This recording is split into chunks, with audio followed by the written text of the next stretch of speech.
Well hello everyone and welcome to be cinematic. कल की 2898 AD को रिलीज हुए एक अच्छा टाइम बीत चुका है।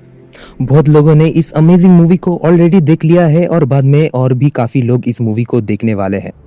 And this is the perfect time to talk about the spoilers, जहां पे आज हम डिस्कस करने वाले हैं मूवी के विलेन यास्किन के ओरिजिन और कर्न के पुनर्जन्म के बारे में। वीडियो बहुत ही इंटरेस्टिंग होने वाला है, तो वीडियो को एंड तक जरूर देखना।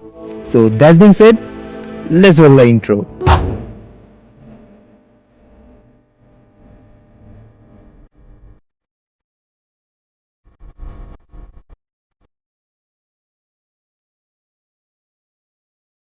कल की 2898 एडी को नाग अश्विन ने हेवी रिसर्च और डिटेल्स के साथ बनाया है, बट जहाँ पे मेजॉरिटी मूवी में ये डिटेल्स और कनेक्शन नोटिसेबल है, वहीं पे मूवी का विलेन यास्किन अभी भी पर्दे में है।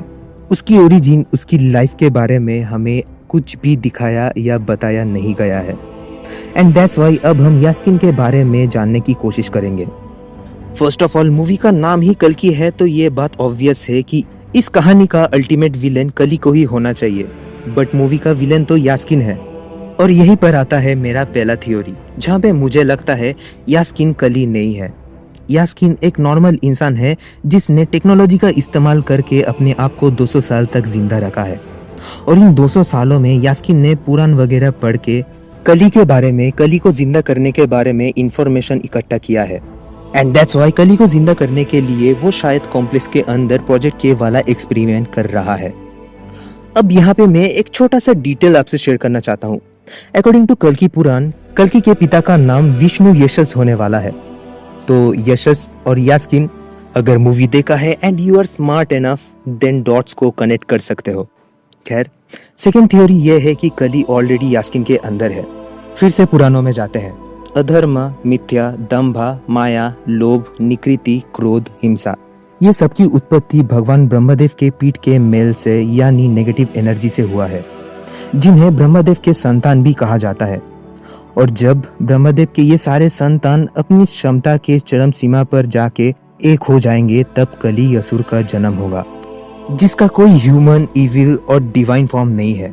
एक डार्क ऑरा है जो दुनिया में घूमता रहेगा। अब यहाँ पे मुझे लगता है कमल हसन का कैरेक्टर 200 साल पहले एक नॉर्मल इंसान था जिसका नाम विष्णु यशस हो सकता है, बट उस चरम कलयुग के समय पे उसके ऊपर बहुत टॉर्चर हुआ है और इसी वजह से उसका मौत भी हो चुका है। बट जब कमल हसन मरता है, तभी कली उसके प्राणहीन शरीर पर कब्जा कर लेता है। एंड दैट्स वाई हम कमल हसन के सर और गर्दन पे ये फटे हुए निशान देख सकते हैं। खैर, विष्णु यशस के शरीर पर कब्जा करके कली बन जाता है यास्किन, बट क्योंकि कली बहुत पावरफुल है, सो एक ह्यूमन बॉडी उसके पावर को सपोर्ट नहीं कर पाता। एंड दैट्स वाई एक स्ट्रॉन्ग बॉडी की तलाश में वो प्रोजेक्ट के नाम का एक एक्सपेरिमेंट चलाता है, जिससे बाद में कल की पैदा होने वाला है। और कल की ही वो बॉडी है जो कली के पावर्स को सपोर्ट कर सकता है, जिसका सिर्फ एक बूंद यास्किन को पूरी तरह बदल देता है। एक और चीज आपको बता देता हूँ, मूवी में दिखाया गया गांडीव धनुष जिससे अर्जुन ने महाभारत का युद्ध लड़ा था, इसके निर्माता एक्चुअली ब्रह्मदेव है। और दूसरी तरफ कली ब्रह्मदेव का अंश। एंड दैट्स वाई मूवी के मिड क्रेडिट सीन में यास्किन गांडीव को उठा लेता है। अब आते हैं कर्ण के पुनर्जन्म पर। जब मूवी में बताया जाता है प्रभास एक्चुअली कर्ण का पुनर्जन्म है, तब लिटरली सभी का होश उड़ जाता है और पूरा थिएटर स्टेडियम में तब्दील हो जाता है। इससे कर्ण के प्रति लोगों का प्यार और श्रद्धा साफ साफ झलकता है। बट उनका पुनर्जन्म कैसे और क्यों हुआ, वो जानने के लिए चलते हैं महाभारत के युद्ध के वक्त।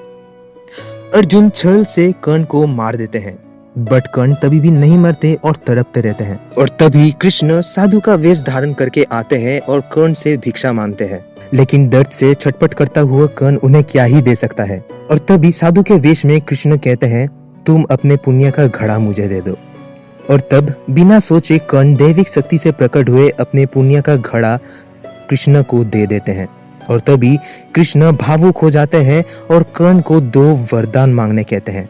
और तब कर्ण पहला वरदान ये मांगते हैं कि अगर उनका कभी भी पुनर्जन्म हो तो उस जन्म में वो कृष्ण के साथ, कृष्ण के पास रहना चाहते हैं। और दूसरा वरदान ये है कि अब वो मरने वाले हैं तो उनका अंतिम संस्कार ब्रह्मांड के सबसे पवित्र स्थान में हो। लेकिन उस समय अधर्म अपनी चरम सीमा पर है, चारों तरफ पाप और कलयुग आने वाला है और इस समय सृष्टि का सबसे पवित्र स्थान क्या ही हो सकता है।